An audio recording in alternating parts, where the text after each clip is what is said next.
Irreverent, entertaining, cool. You're listening to LA Talk Radio.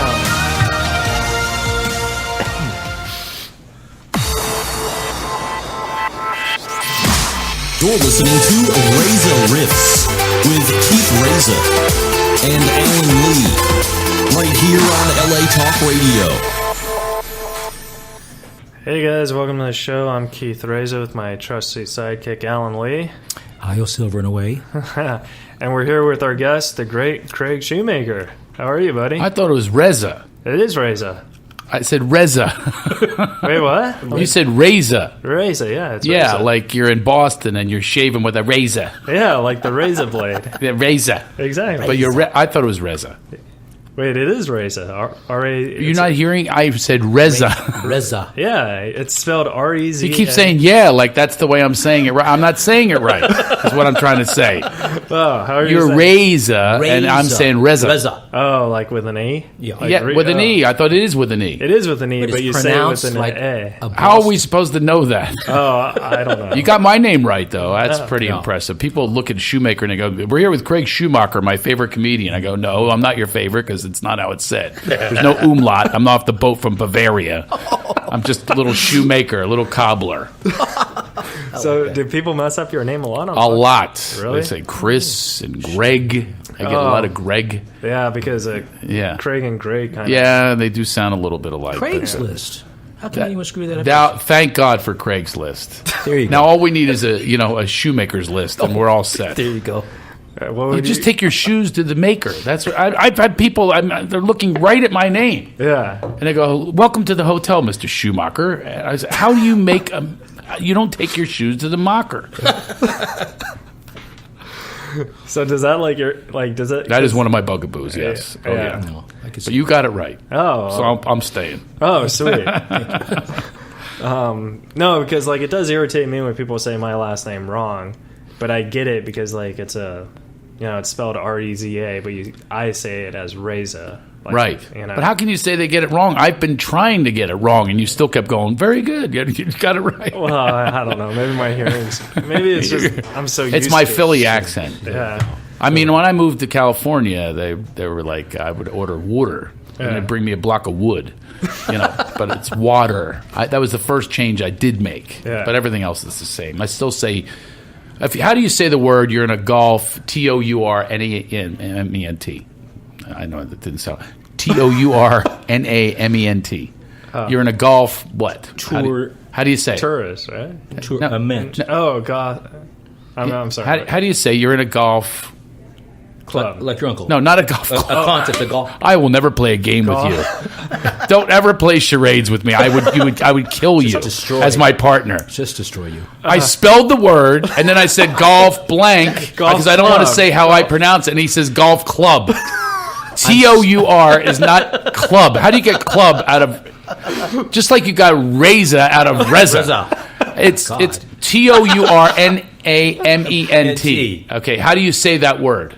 Club.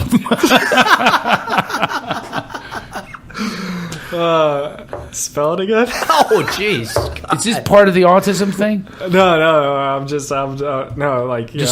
I'm slow. Yeah. Tournament. How do you pronounce that word? Alan, you want it? Tournament. Tournament. Oh, tournament. You say Okay. tournament? Tournament. I say tournament. Tournament. Together. I don't say tournament. I say tournament because Springsteen doesn't go on tour. He goes on tournament, right? That's true. Like, come on, dudes, we're going on tour. 1, 2, 3, fur. Fur. It's not fur, it's four. Keith's over there. That sounded good to me. Fur. Whatever. 1, 2, 3, fur. No, you know what it is when I'm laughing, I don't, I'm just so funny. And then you were saying spell something. I'm like, oh, I don't, it's just hilarious. And then Alan, he tried to give me a hint. He's like, I did. he's like, He's lipping it I'm over lipping here. it over here, sinking. He's all like, Patrick does one every year. I was like, what's that supposed to mean? And then, Does one every year. That made it even worse. That was strange. well, no, because my My adopted uncle, he's not blood related, he's my dad's best friend, and we call him Uncle Patrick, Patrick Warburton. He does a golf tournament every year. Oh, I just ran into him at a golf tournament. Yeah. He played in one hole away from me, yeah. Oh, yeah. Nice guy. He's your uncle? He's my adopted uncle, yeah. He's your adopted uncle. Yeah. Was there an official service? No, it's just like he's been... I've never heard the term adopted uncle. I've heard, like, you can do the air quotes. He's my uncle because he's my father's best friend. Because my kids all have a bunch of uncles and aunts and stuff like that. Yeah, I could do the air I had no relatives, so I just made everybody into one. Yeah. I didn't have a dad. I'd make other people into dads. But you do golf? Big time, yeah. Although I suck. That the one I just played in, I got a trophy for closest to the car. I'm a genius golfer. I'm like, there you go, 4. I go 5. I had a 5. What do you mean 4? I'm just not. I mean, I can be good though. Yeah. And I've actually had people, because there's a handicap. You call it a handicap, and you play to your handicap. And then you get strokes that way. Mm-hmm. And if you're betting, I piss everybody off because I swing better than my actual handicap. But then I say, don't worry, I'll catch up to this and how bad I am. And by the 7th hole, then they realize that I suck. Yeah. I feel bad when I play in these golf tournaments, the celebrity ones, because I'm not a big celebrity. Yeah. And even on Hollywood Squares, I was always Craig Shoemaker to block. One time I'm looking at a monitor. I'm the only way to go. She's like, no, I'll take Patrick Swayze to lose.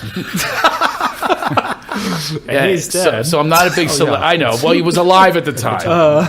And maybe I better change the reference so no one says he's dead to remind everybody that how not funny it is. So when someone's dead. So I play in these things, and they pay a lot of money, these foursomes, to play with the celebrity. Oh, yeah, they pay like $10,000. Yes! That's nice. And they're looking at me, and I feel like I have to keep giving my credits. Because they're looking like 3 holes ahead going, oh, geez, there's a Hall of Famer, John Elway, and we're playing with this guy who played the Chuckle Hut last week in Wingaloogie, Michigan. We're playing with the comedian, and I'm not funny on the course. Yeah. That's to top it all off. I mean, I play in these things, and I curse. I get pissed off. Yeah. And they mic me up on these, like Fox mics me. I think I'm going to be funny. And me and Ray Romano, both comics, not funny, neither one of us. All he does, I mean, he's just he sounds like everybody loves Rain Man. Yeah, I hit that ball. Get 42 yards, .3. .3. Very bland. So I feel bad for them. So then I have to tell jokes, and then I start cursing. But thank God the new host of the one I play in San Diego is Marshall Falk. Yeah. So I get to curse. I just go, fuck, Marshall Falk! Fuck, Marshall Falk! Where's Marshall Falk? It's perfect. Great. Yeah. So I play in these things, and I'm so codependent anyway, and I just feel, they're paying a lot of money.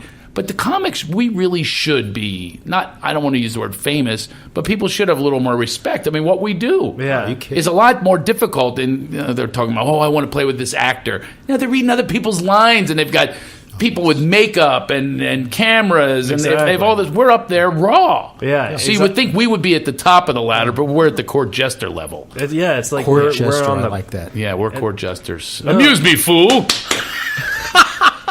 That's great. I totally agree with that, because I'll tell you a story. A couple years at this golf tournament, because what I do is I drive around the celebrities and I protect them at Pat's golf tournament. And one year I got Dr. Gadget. Do you know who that is? Yeah. Yeah, so I got him, and I didn't even know anything about him, And so you were upset, too. I might not be paying money, but I'm not going to drive this guy around all day. I'm here as a volunteer. I want to be with somebody big. Exactly. Like Uncle Patrick, or adopt another uncle. But you're not going to adopt Uncle Gadget. Exactly. Right, that's what you're thinking. The golfers, they were totally we paid money and we don't even know who this guy is, and so I'm trying to start a conversation with him because I'm driving, there's 2 guys behind me, Dr. Gadget's on my right, and I was like, so Dr. Gadget, what exactly are you known for? Awkward, I'm breaking the ice. And he tells me, and I was like, I'm the kid from 2.5 Men, and everyone turned to me and I was like, so wait, the guy who's driving's the celebrity? And I was like, you're from 2.5 Men? No, but I was making a joke. Okay. Jeez. You had me for a second. I'm going, does he really look like him? And I thought he was into Christ. Yeah. And that doesn't seem like a Christ guy would be a comedian. Exactly. So then, like, everyone thought, like, I was I was like, no, I was just joking. Dr. Gadget's a celebrity. And they're like, oh. It was heartbreaking for them because, they paid all this money to... Where's his golf tournament? That I've never been invited to. Apparently, I'm not as big as Gadget. I got these Emmys and all these awards. It means nothing, but Gadget. He gets on the list, and I don't. You tell Uncle Patrick I want to play next year. There you go. You want to play this year or next year? It's happening this year? It happens second week of March. Put them on. I'm all over it. On like a Monday. Where do they play? Palm Springs. Oh, nice. Oh, okay. Yeah, they put you up and all that stuff? I have no idea about that stuff. If I can give you any advice in comedy, it's get the free. Anything free. Oh, no. You should see me. You see this water bottle? You know why I haven't opened it? Because I'm taking it home to my family. This is how I think.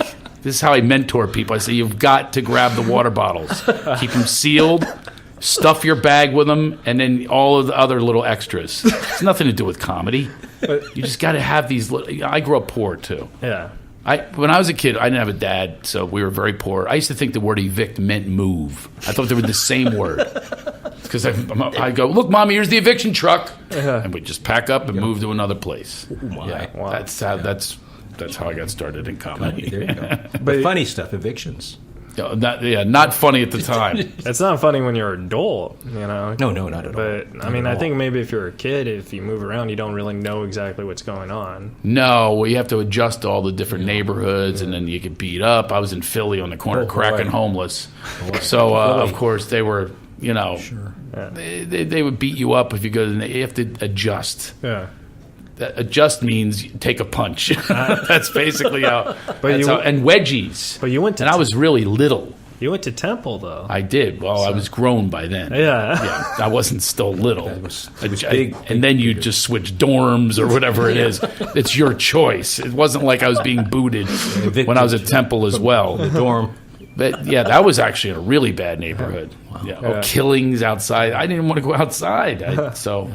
We should probably tell the folks at home what Temple is. It's a university. Yeah. In fact, it's where Bill Cosby went. I took the words right out of my mouth. That's what he was saying, but I know Temple because Eddie Jones, who's my favorite basketball player of all time. Yeah, well, there's a reference. Yeah. Eddie Jones went there, and with Aaron McKee, and they were both great basketball players. But it's funny you should say I am not recognized ever, and I mean ever. I'm talking, I've been peeing next to people after my hour-and-a-half show, and they go, wasn't he great? I get this all the time. I was in an elevator with 6 people 10 minutes after my show. Oh my God, that guy was great. He's all right, press 6. So I always I just play it off, so I want to hear what they say unsolicited, and it's always nice things and stuff, but they don't know it's me. I have this white guy look. Yeah. So I'm talking to this guy at a playground. Our kids were playing together, just hanging out, and we get to talk about Temple. He recognized my accent, tournament, and anyway, so he. So we start talking about Temple, and we start saying, Bob Saget went there, and Bill Cosby, and Hall & Oates, and the guy says, he turns right to me, and he goes, do you know Craig Shoemaker went to Temple? He says it to Craig Shoemaker. And I said, yeah, I know. I went there for a few years. And it was the weirdest thing to be... Talk about not recognized. The guy's telling me that I went to Temple. That's great. But see, if that would have happened to me, and this is just where my sense of humor comes in. If I went to Temple and they'd be like, "Oh yeah, did you know Keith Reza went to Temple?" I'd just be like, "Who's that?" I did. I think I did do that for a second. I shined him on for 1 second, and it was so embarrassing though to release this truth that it's me that he's talking to. I was actually going to play it off not even acknowledge it. Yeah, I think I've heard of Craig Shoemaker. But that's the thing is I'm not even famous enough to do that. That's what was weird about it is he didn't go, have you ever heard of Craig Shoemaker, the comedian? Or he didn't even clarify. He goes, Craig Shoemaker went there. Like it was an impressive thing. Yeah. I'm below Sister Sledge when it comes to, they went there too, by the way. We Are Family. We Are Family. They went to Temple. Yeah. And Hall & Oates. I got a note one time from John Oates. Yeah. And it says, hey, it's John Oates, Hall & Oates. We listened to you on our tour bus. You're the funniest. And I wrote back, yeah, right. I wrote back, yeah, this isn't John Oates. I couldn't believe that he'd be writing me. So it really was. And he left me tickets at the Greek Theater. And we were filming a movie at the time, a movie that I wrote and produced called Totally Baked. And I said, hey, you want to be in my movie?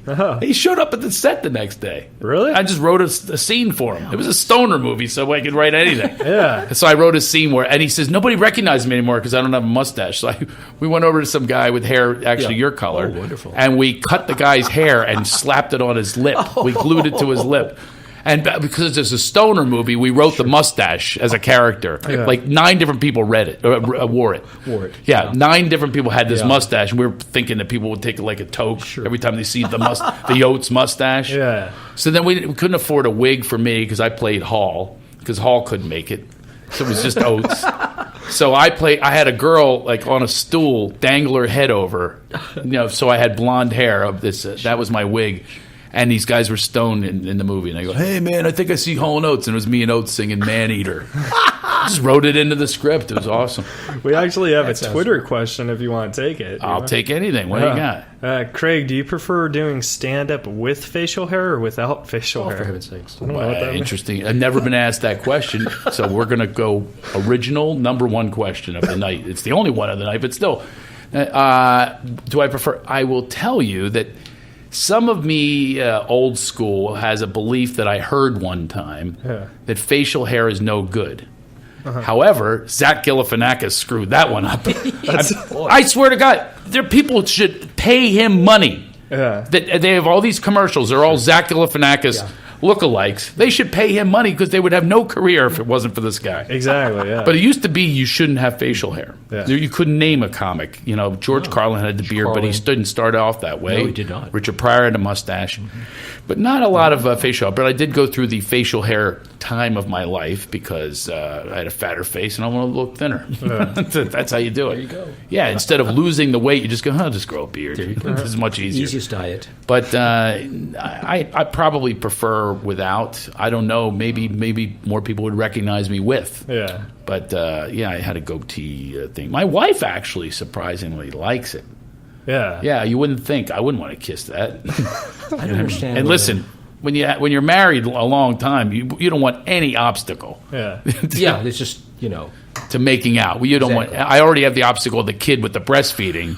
I said enough of this. I said, it's just like the cock blocker of all time. I said, how long are you going to be on that? And I was like, and they've never been this big, by the way. Yeah. So let me in.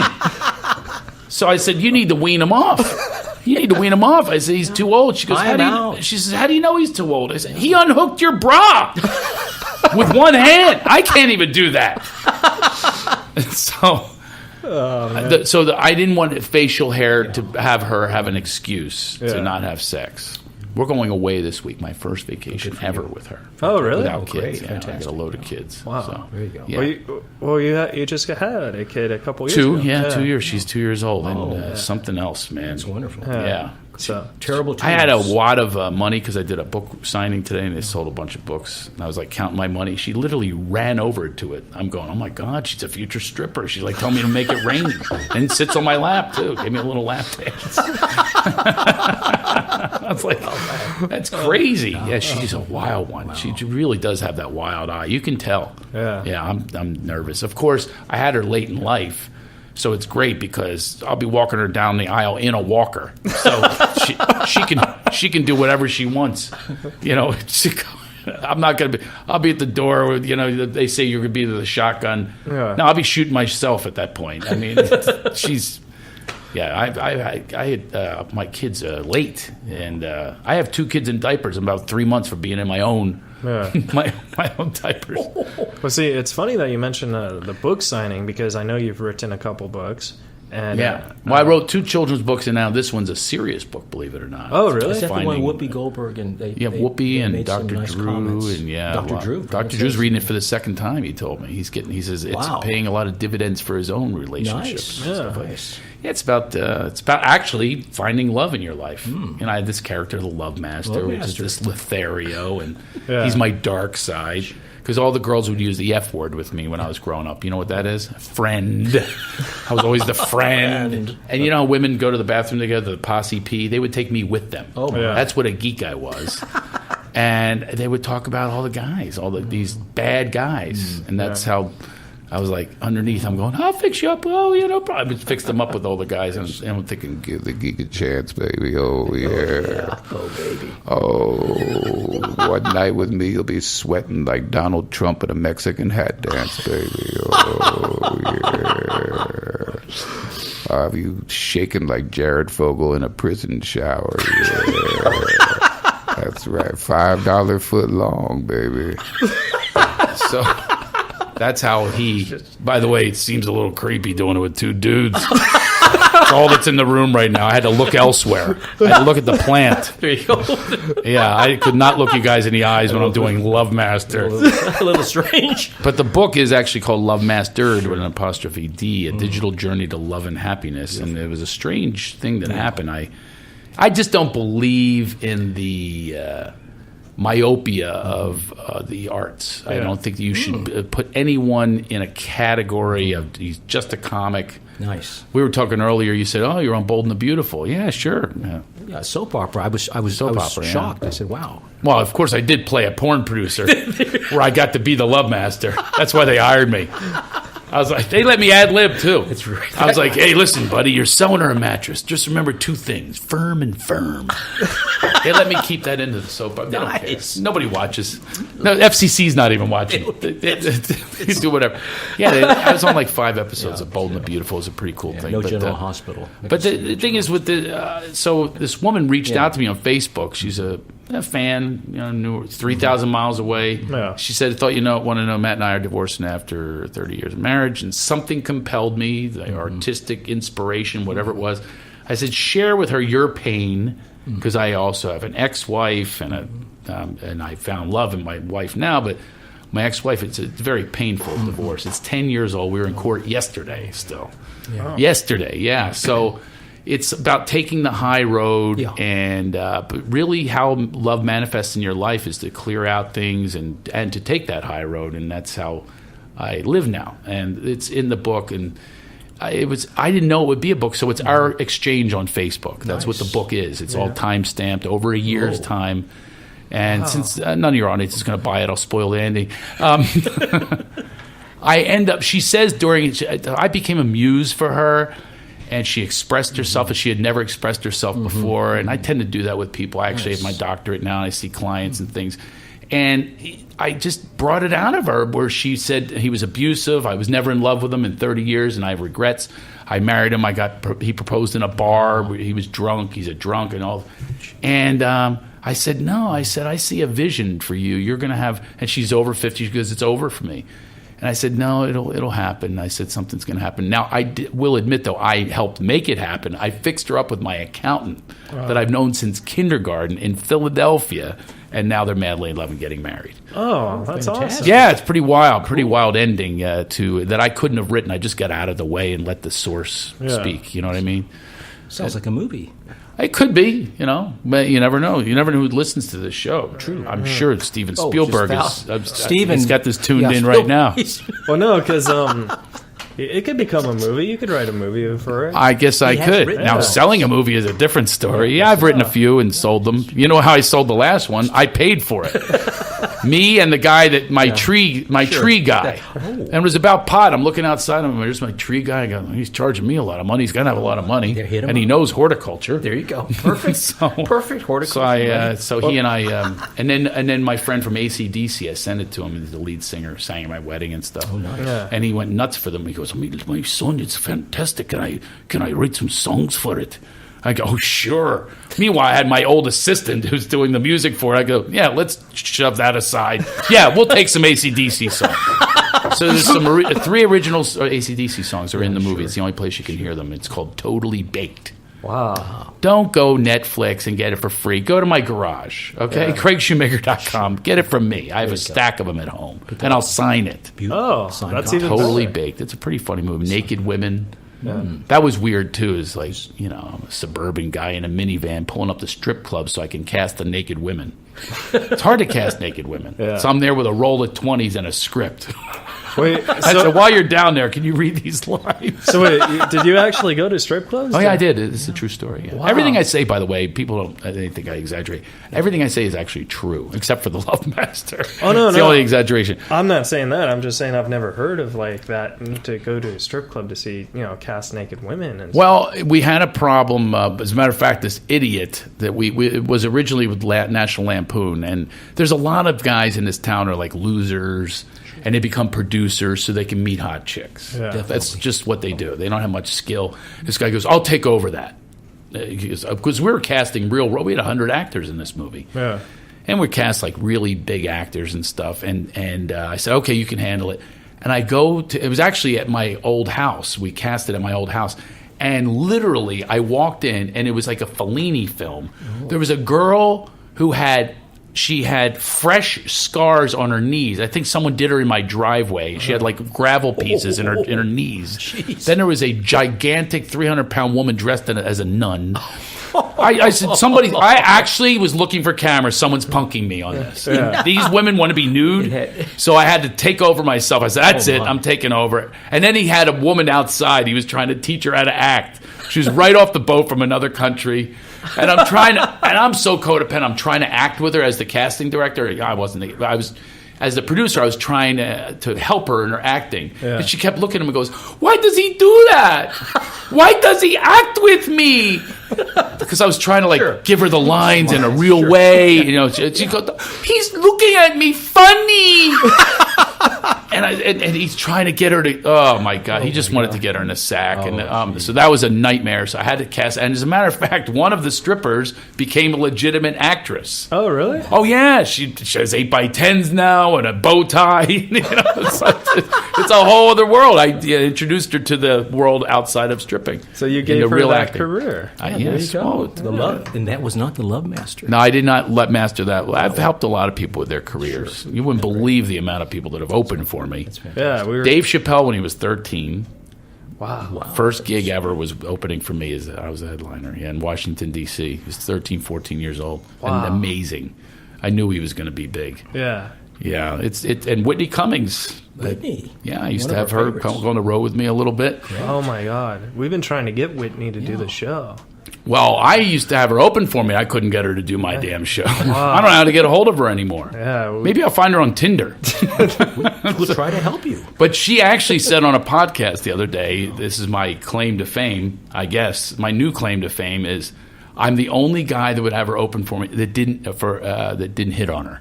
Oh, I think she told Joe Rogan that. Someone told I didn't hear the podcast, but I did not go for it. Oh, that's cool. Little does she know, I just masturbated to her. I just kept it to myself. I painted on the back of my eyelids. I'm just kidding, Whitney. I know you're a big Keith Reza fan. I know you're listening right now. Right at this moment? Right at this moment, I'm sure she's listening. As she's promoting her HBO special, she goes, wait a second, I have an hour at 8 o'clock. I got to listen to Keith Reza. Turn everything off. Are you kidding me? I know. Hey, you're going to cancel the press. I never miss a week. I'm sure Whitney's saying that right now. And she heard you say that she wants to be on the show. But, she's open for me and on the road and selling my merchandise. I can't believe that. It was only 10 years ago. Oh. Now she's has her own HBO special and television shows and everything else. And I'm doing your show. Life. Oh, life. That's how life works, baby. Oh, I just flatlined.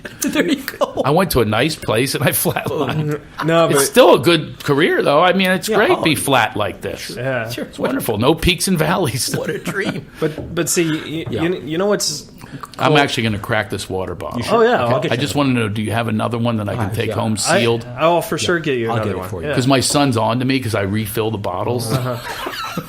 I know, clicked on So unless he hears a click, he knows that I filled it, and he will not do it. He's a germphobe. Yeah. Oh. So I have to bring him home sealed bottles. Yeah. Can I get that out of doing this show? Yeah. Because I'm not going to get any more Twitter followers. Oh, Can I get some Twitter followers out of this? We'll get you. At least The Lovemaster. Yes, indeed. Take me to 13,000 today. How many? I'm at 12.9. 12.9? Yeah. Oh, so. 100 more. By the way, I cannot I could do believe that. the popularity of Twitter. You're speaking in 140 characters. There's no connection anymore. with people. I cannot do things in 140 characters. Now, I try, and You know, I'm funny on there, and that's the other thing is they want you to be funny, and meanwhile they steal your jokes. Yeah, it's just perfect for that. I had a friend of mine who used to open for me, actually a great writer, Mike Black, and he said, "Don't Mike Black. Oh my god, he says, I love don't Mike put Black. your stuff on there. Don't put your stuff on there. Don't you put your best stuff on there because people are just looking for that." But I cannot believe the popularity of Twitter. Sometimes I was at this volleyball game with my son, and his other kids looking at me. I could tell he was like nervous. He goes, "Hi, Mr. Shoemaker, you're verified on Twitter." You know, I've got like all these awards and stuff, and every single network. This kid like flipped and couldn't speak to me because I'm verified on Twitter. Maybe he had Asperger's. Like maybe the kid had Asperger's. That's what happens? Yeah. Is that where you go with that? No, seriously, because like when I first meet people, I'm very shy and stuff, and I stutter. When I first met So am I. Yeah, but when I first met you, I was shy and stuttering and weird and stuff, and you probably don't even remember. No. Everybody is when they meet people. Yeah. Look, I was so bad the other day. Mick Jagger was from me to you away, sitting at my friend's house at a party. I was so bad I couldn't even say anything to him, so I had to do a selfie with him in the background. so he had I did a accidental photo bomb. That's a great deal. That's a great idea. Yeah, but he's all fuzzy and stuff, and you can see him looking at me going, "You think I'm fooled by that?" Like no one's ever done that. Then I'm trying to pretend I'm on the phone. I have the phone up to my ear and I'm clicking, and I got the ground. There you go. I said, "There's Mick Jagger's shoelace." I got his shoelace. I failed, big fail. Oh dear. No, but I couldn't speak to him. Yeah.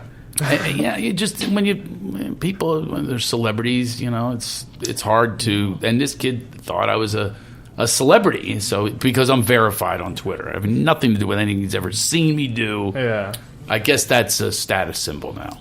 Well, see, it's funny because I'm more of a Facebook guy. Like, I could get you a lot of Facebook friends. Let's do it. I'm on Craig Shoemaker there. Yeah, 20,000 there. Yeah, beautiful. Yeah, so we you can could push me to check that out. But Twitter, it's very hard because it's like Twitter is so popular, and then like after shows, like when I sell stuff or I pass out cards, it has my Twitter information. And Facebook. I get no Twitter followers, but I get all these Facebook friend requests. Oh, I love. Oh, well, I've been a Maximum for years. Yeah. Want to hear my vetting process? Because my first vetting process, I let everyone in. Yeah. I was like John McCain vetting Sarah Palin. Yeah. That's how. I had no vetting process whatsoever. Anyone was in. Yeah.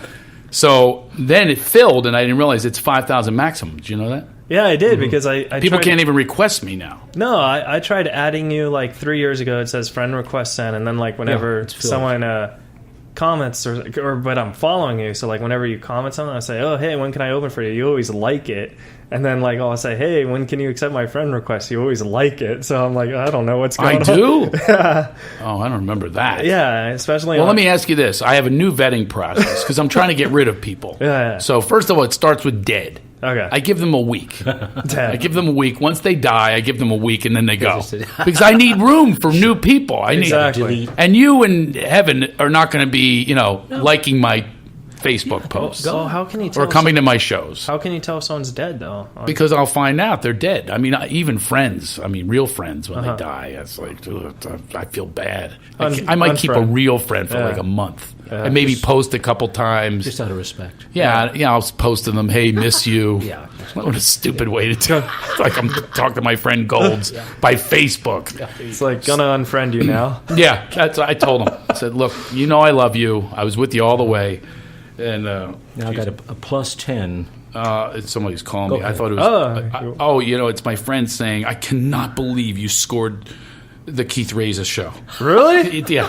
Oh my God. No, not really. That was a joke. I love that I appealed to your ego. Just literal. Do you really believe that? Okay. So, wow.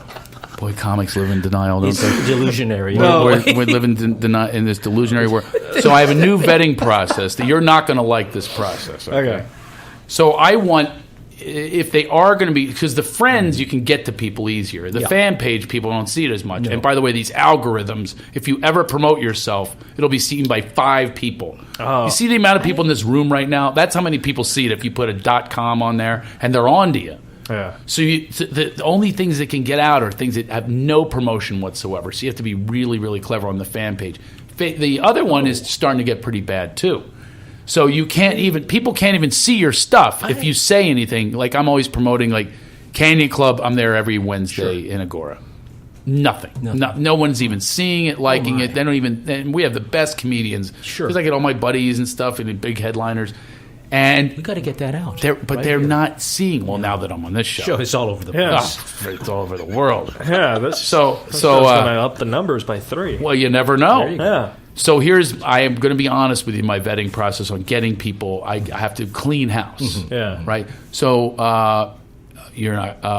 I'm not good enough to be in the house. No, it's not you. If I see someone in the little picture, because how do you decide who you're going to let in? Or you know? And I don't want to sound like some snob. It's just the fact that it's 5,000 maximum. Oh no, that's all you get. I'm not taking it personal. So what's my next one? There's first dead, and the next process I have is if they have a microphone, they're out. Because I'm not interested in you working a hooky loud room. No. I don't want you to invite me to your shows, okay? Because I'm not going to go. I do not leave my house. I love to be home. I don't blame you. And on my nights off, which I cannot believe I'm here, by the way. Thank you very much. This is major for me. I'd say goodbye to my family. I said, "Where are they going?" I said, "I'm going to go do a show." I could not have turned down. Well, you rescheduled the Tonight like Show. 4 I go, no, times. not the Tonight Show. I'm doing it tonight, but it's not and it is a show, but I'm not doing the Tonight Show. So if I see someone with that microphone with that look like, hey, like they just were surprised that the photograph took their 8x10. Oh, yes. Hey, they're like they just walked into the shot. Hey, there's a camera. Ah! No, I'm not believing you, and you're out. Yeah. So that's my next. like so does your photograph have anything that would Like that? signify that you're a comedian? Probably. Yeah. What do you mean probably? You don't know what your own photograph is? I could look. You said you're on it all the time. I could look. Do you have other people working on your site? No. I have one. You're in charge of your site, but you don't know what your photograph is. This is my photograph. Is that a comedian? Oh my God! This is the exact type of person I would never, ever accept a friend request. You not only are holding a microphone, that's A. B, you have another hand in the shot to look like you're gesturing something really funny. And C, it's about 20 years ago. No. This picture's about 20 years ago. No, that was about 3 months ago. There's no way that's 3 months. Changed your hair. Yeah, it was. You definitely changed your hair. It was for the autism awareness show. That was the autism awareness show? Yeah. Well, it looks like it looks like it's the hearing impaired show because you have your hand up to your ear going. Ah! No, it's the universal. Ah! I was probably telling. Look at it. Am I right? Isn't that what it is? It's a kind of a visual. You're holding it like you can't hear out of yes. the... I was probably telling my hearing aid joke when they took that picture. Oh, okay. But guess what? You had other choices when you weren't doing the hearing aid bit. Where you would not have the hand up by your ear, hoping for a friend request to be accepted with that photograph. Minus the hand. No one else who's accepting your friend request who has all these lists of people to decide on, they're not going to go, I want the guy I'm afraid who I guess he's doing a hearing aid bit. No. We follow each other on Twitter. I'm happier on that because I think Twitter's more personal. I'm afraid to show him mine because mine's free. Can you get mine? Does it have a microphone? No. See, mine does not have... We could do it. Well, we're probably friends already. See, yes. There you go. We probably, if you just send me, and by the way, you have an advantage. Yes. What is your ethnic background? Well, it's very interesting. I was born in New York. I'll decide that. I was born in New York City. My mother is Cuban and my father is Chinese. Okay, that is very interesting. I'm Cubanese. Okay, you're Cubanese. Yes, okay. it's Now, a little lead-in. You, I would accept. See? I will tell you why. Thank you. That's number one on my list. I want minorities. And I have to have. I want a rainbow coalition here. And I'm a twofer. I'm tired of white people. I've been around them. I am one. I'm just done. I've heard from them. They own the voice. They own the airwaves. Yeah. Every network. Big time white people. There you go. That's who's running the show. The sponsors are white corporations. I want to hear from people that aren't heard. So that's why I definitely Cubanese. You might be at the top of my list. Thank you. And I'm not far from Philadelphia, New York City. Okay, that's true. That gets you nowhere with Philadelphia. We hate New York. We have a little dick syndrome. In Philadelphia because we're just 90 miles south. That's right. You know, the train comes. Yeah, and we're not as big, and no one knows about Philadelphia. The biggest Temple alumni is Craig Shoemaker and Bill Cosby. That's not good. Cosby has bumped up the story. The awareness of Temple of where not to go unless you want date rape. Now, Craig, we had another Twitter question. Do you ever want to do a sitcom called The Lovemaster? Yeah, well, we've actually tried in the past, and people have said to me for years, "Why don't you have a sitcom?" I've answered that question so many times. One time, I was talking to my agent on a Beverly Hills, like a bench outside of his office. And I said, geez, Matt, a lot of people say this to me. I said, what are you guys going to do? No sooner did I say it, as if I cued them and paid them, someone walks up, Craig Shoemaker, how come you don't have a sitcom? I said, there you go, Matt. And I still don't have one. That was 10 years ago. So, no, I never really, I don't know, just never had anybody develop it for me, and it probably won't happen now. I have 15 shows that I developed that are ready to roll, and I retired from stand-up for a little while. I was getting in offices and pitching, and a few of them are going, and you never know where they're going to go. None of them are sitcoms, though. They're all reality. Yeah. I do have one, though, I'm not going to announce it on the air and watch people. Too many people would call it. Yeah. But I would love it if it's all about the packaging. Yeah. Mm-hmm. So if I'm with someone who believes in me, I'll write it with them and develop it with them, but they'd have to be at a pretty high level to get me into the network. Okay. Because I only have 12,900 Twitter followers until tonight. There you go. Until tonight. This could kick me. This could boom right over the I can't wait to go home and see if I've lost some, I will kick your ass. If I go down tonight, I will come after you. That I drove here from Westlake Village. I so appreciate that. Yeah. But no, I don't make a lot of promises on the show, but if I ever get a sitcom, you're in it, buddy. Oh, thank you. Yeah. He's got Whitney Cummings told me the same thing. I wasn't even an extra. No. I wasn't even in her audience. I don't know if I have her number anymore. No, but so I let her open for me. No, but I'm serious because when you have Asperger's, you don't lie. And so when I say something, I'm being honest with you. I didn't know. I should hang out with more Asperger's. Yeah. Maybe I have it. My sister told me I have it. And then another... She did. She told me I have it. Yeah. I'll tell you some symptoms that she says that I have. You can tell me if I have Asperger's. Wait, you want me to diagnose you? Yeah. Yes, I do. My sister claims that I have it. She says it like jokey, but she says, oh my God, you have Asperger's. I've been accused of that. So I'll raise Maybe it. I have it. Listen, if it can get me more gigs, I'll go with the Asperger tour. Go for it. Right. I can get a lot of people with Asperger's to come see me. Yeah. So I have a great, a freak memory for things. That's done. Bingo. But a freak memory. Like, I'll tell you your locker number from high school. Like, you remember everything from the past. Not from 2 minutes ago. Yeah. Not like Dustin Hoffman in the Rain. What's that movie? Rain Man. Okay, yeah. I get it. Yeah. I know. That's a syndrome. Definitely remember that. Yeah. No, it's not like that. Not quite. That's not autism. No, it's not. I don't know what it is. I just threw it in there. What the fuck? I'm glad you brought that reference from 1987 that had nothing to do with Asperger's. Why not? Yeah. Actually, he did have a memory. Yeah, he did. That's what I meant. But Asperger's wasn't officially diagnosed till 95. Oops. Is that right? I was off by about 10 years. So my sister claims, and I just have... So is that one of the qualifications? Yeah. Truly. Why else is she saying it about me? What are some other qualifications? Let's see if I have it. This is wonderful that I'll walk out of here with a disease. Yeah. Or a disorder, I mean. Yeah. It's Well, you're diseased. It's a little diseased. You know why? Social. You're diseased. You're not at the best of ease. No. Right? But no, a lot Don't get offended now. I'm saying. It's disease. Okay, so go ahead. No, like a lot of people with Asperger's lack eye contact. Like, see, the reason why I'm so good on with you guys is Alan's one of my best friends. I've seen you do stand-up. I do stand-up. And I'm comfortable. Yeah, and you're comfortable. People have told me that. Well, now you said I can't look at you. No. There you go. Just look down. I only have that with the homophobes. Yeah. What? Homophobic people, I can't look at them in the eye because I think that they think you want a piece of the Lovemaster. Well, I think that I overanalyze, which could be another Asperger's thing. Yeah. I overanalyze and I go, there you go. Wait a minute, that eye contact was too. Now all of us are paranoid. I'm not even looking at either one of you for the rest of the show. Okay, so that's another one. All right, I sort of have that one. So what's another one? Okay, well, I'll tell you an Asperger story that actually reflects with you if you want to hear it. Yeah, sure. Okay, about 5-6 years ago, you did the Brea Improv, and I collect autographs. That's part of my Asperger's. Like, and, kids would collect rocks and stuff. I would collect autographs. Okay, I've got that one. Yeah, and I asked you for an autograph, and you were very polite. You gave it to me and stuff. Yeah. And I guess the Improv didn't let people like.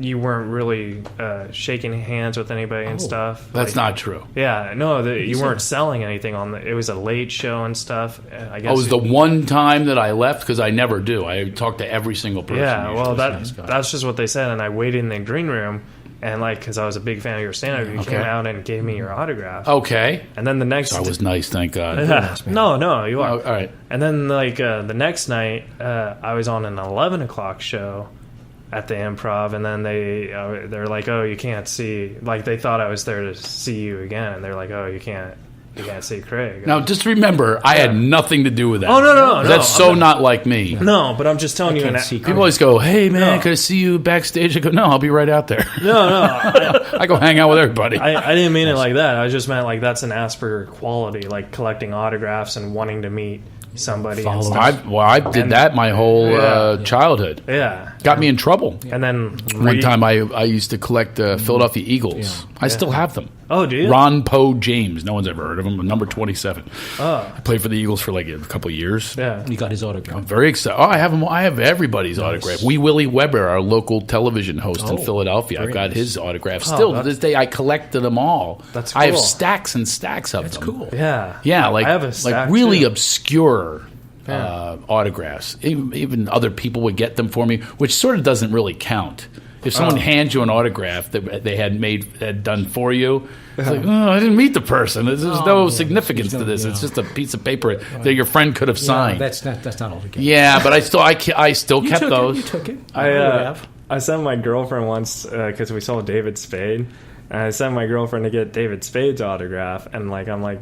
Spade's one of my favorite stand-ups, and I was like really nervous to meet him. And this was before I met him several times, but like when I first saw him. And she's like, okay, what do you want me to say? I was like, oh, just tell him your name's Keith and ask him to sign it. Little different looking Keith. Spade's easy, though. Yeah. So, There's some guys that are jerks, but They Spade's are. an easy one. yeah. So, When I first arrived in Los Angeles, I went to a show. And it paid the money, the Comedy Magic Club, which was... It's if you don't know about it, it's a temple. Yeah, it's a temple for comedians. It's Jay Leno. He's there. Jay Leno's been there the last 30 years every Sunday.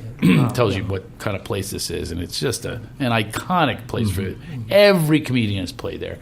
Always they work out their sets there and stuff. And I went in 1987. I just arrived in here in a young buck from Philadelphia. And I lived in New York for a little while, but back to Philadelphia. Then I moved out here, and it was my first show I ever saw. And it was Dennis Miller was the headliner, and Dana Carvey was the middle act, who was just doing the Church Lady. Nice. The place went nuts for him. And the opening act, this unknown kid named David Spade, and he was so young looking. His first line was, "Hey, I'm David Spade. I'm 10," and he goes. My mom just dropped me off. She's at Ralph's shopping right now. And I remember sitting there, and I thought, oh, my God, this guy has really got the goods. And I nicknamed him. And I think when I talked to him, he says, hey, Shu, it's Quiet Storm. I call him Quiet Storm. He was like a quiet storm. He was very subtle with his humor. But, he was obviously, he did very well for himself. So, did you get his autograph? I don't know. I didn't do the... Once I got into comedy, I didn't really... I do pictures. Yes. Yeah. That's the new autograph. There you go. You know, that's much more... There you go. Because then you can post it. You're not going to post an autograph on Facebook. That's right. I don't think so, anyway. well, the thing is, like, so what my girlfriend did was, she got me the autograph, and like, then a year later, he was on a show called Rules of Engagement, which my Oh, that's uncle right. Yeah. was on. And I met him, and I told him, my girlfriend got an autograph for me, and I'm a struggling stand-up comedian, and I'm very scared of being booed. You know, and that's another thing with Asperger's. You're like, scared of talking to people and stuff. So what he did, he's like, well, here's another autograph. He wrote, no booze. And he said, I want you to look at this. If I'm your really favorite comedian, I want you to look at this before every single show. Wow. Nice. And before every single show, I to this day, I still look at that. Really? No booze. Like, I don't let that get in my head. Oh, great. You know, so I never wrote a note for you 6 years ago. Not like no, that. you said I would write, you don't suck. you. That's as good as no booze, You isn't it? wrote Keith, thanks. Oh, okay. Years later, I'm so original. Well, you know, with women, I sign differently. Yeah. I'll put XO. I give them a hug and a kiss. But the Yeah. homophobic guys, I don't want to do that. You don't do that. XO is. Do you ever give a girl, like, before you were married, do you ever give a girl, like, your number on an autograph or something? And then, like, 5 years later, you get a call and you're like, what's this? I'm trying to think. I definitely have a little history of stuff. Don't know if that was one of them. I certainly have tried different methodology. The Lovemaster. I don't know if that was... some women have only wanted to be with the Lovemaster, not Craig Shoemaker. Oh, character thing. I can see that. Yeah. One time I talked this young lady. I talked to her, and she was actually... Sure. And I feel bad about the story. It was a long time ago. Yeah. No. And I talked her into... I actually took my penis out in the bar. And I said, oh, you've never touched anyone but your man. Yeah, I said, how would you like this? And she goes, and I kept, I was doing the whole Lovemaster thing. And I talked her into going upstairs. And she obviously was feeling, I had to keep her going so she wouldn't feel bad about, cheating. Yeah. So I'm there, Yeah, press 12, baby. That's what I got under here, folded in half. Yeah. So I'm doing the Lovemaster thing, and something happened when we got into the room. I came out of character, and I was done. And I felt so bad. Here I made this. I had her all prepped. So you imagine this. She's probably thinking about it to this day, 20 years later or whatever. Oh my God, I cheated on him with this guy that lasted 5 seconds. I don't even think I had 2 breaths, and I was done. And you know how you want to get it up again. And second round were always great anyway. Yeah. She didn't have time, so that's my only dealing with her. I came out of character. No Lovemaster. I worked with a ventriloquist who said that he used to have women that would sleep with him only if the dummy would talk to them. I said it must have been rough if she said something about her pussy because ventriloquists can't pronounce their P's. Like if he was trying to say tap that pussy, he goes, I'm going to tap that pussy. I'm going to tap that pussy. Come on, take it over that pussy. Yeah, what pussy? They say a T. Sure. Well, God, did we rip on him with that ventriloquist? that's a great way to end the show. Oh, really? I'm going to end on my dirtiest moment. Just what I was pretty clean today, by the way. I went on Stephanie Miller recently. Oh, my God. So you should listen to that one. We could see you every Wednesday. At the Canyon Club in Agora. But I am back on the road. I retired for a little while. Stand-up, probably never been better. I'm just really feeling it right now. And CraigShoemaker.com. CraigShoemaker.com. And could just go sign up there. The Lovemaster on Twitter. Yes. And we're going to get you followers right here because I'm going to tweet it like crazy. Oh, Yeah. there you go. There's our goal for the night. Great YouTube. That, and I'm getting another free bottle of water. Yeah, maybe a couple. Well, thanks for doing it. That went Craig. fast. Yeah. Didn't it, though? Wow. It was fun. The show is never really, usually the first 10 minutes is, awkward. And then it's just I fun. thought this was a slam dunk. Yeah. I told you. This was awesome, man. I saw the Well, I've done these things before. Well, I appreciate you so much And for doing I'm that. glad I came just to find out that I have Asperger's. I got that confirmed. There you go. By the way, do I get anything for that? Oh, well. What a bonus. Do I get a handicap placard? You could open. Do you have a handicap placard? No, but you could open for me if you want. Really? Oh, my God. What? He can't walk. Craig I'll is send you a over- video. I'll send you a little tryout a tape. video. Yeah, send him a tape. So I think we should start an Asperger tour. Let's do it. Let's do an Asperger tour. national. Yeah, let's. national. I'm doing it. Take it national. Why not? We would have a whole... You, me, and Tom Arnold. He has us. He has Asperger's? There you go. That does Got not another surprise Comic-Con. me. Yeah. But but the problem is the whole audience, if they're all Asperger's, Yeah, it's gonna. they'd be afraid to clap because I don't want them to... Oh yeah, they'd be No, terrified. no eye Yeah. contact, No eye- and they'd they be would looking remember down. every word of your act. Well, we got to wrap things up. But follow Craig Wow. Shoemaker at Twitter at Lovemaster. The Lovemaster. The The Lovemaster. Canyon Club in Negura. Yeah, All every right. Wednesday. Tomorrow night, Carlos Alizraki will be there. It was phenomenal. We have great headliners every week. And then I'm on tour coming up at the Ice House in Pasadena the third week of February, I believe it is. come see me there. Come see the live show. Do 90 minutes. Yeah. And it's I'm having a blast. And the great Pat Laborio is opening for him right now. That's right. And I'm Keith Reza. Follow me on Keith Reza and tune in. Next week will be the season finale of Reza Riffs. And I'm Alan Lee. And come back. I think the mouse froze. Okay. Come back. Yes. Wow. You're listening to Reza Riffs with Keith Reza and Alan Lee, right here on LA Talk Radio.